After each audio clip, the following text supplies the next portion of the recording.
morning. I'm reading Robert Hall book, Native Northern American Stories this morning. The Last Journey is a selection I'll be reading from the book. I selected this portion because I believe it is essential to understand how we looked at the way of life back then. The Last Journey. It was a summer's end, and the time of sadness crossed the land in lengthening shadows from the mountains, and thistle down floats along the rivers. Wahuha was a fine hunter. He had always cut enough food for his family and never been wearied by the endless trails of the mountain or long cold days on the river, but his strength was leaving him. He could not hunt as he used to now, except for his dog. Wahu was alone. His wife had died, and his children had lived in distant valleys and villages of their own families. He didn't have enough strength to visit them again.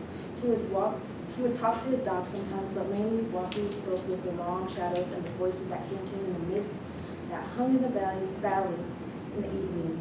The voices came to him from the times had passed, dear loved ones who had gone, and close friends of his childhood.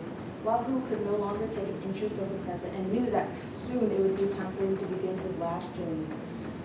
It was time again. He pushed off in the early morning from the small beach where he had always moored his canoe, and looked down once to see the sun shining in the pine tops over the clearing where he had built his lodge long ago, and down through the coiling river mist he had drifted now.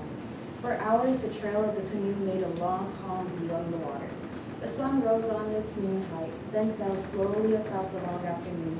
The shadows lengthened, and the air became cool. Tall rocks came into sight. There were an entrance at the road to the last hunting ground. Here he had to pause. He drove through the canoe gently into the shallows. Two shadowy figures stepped forward. "Are you alone?"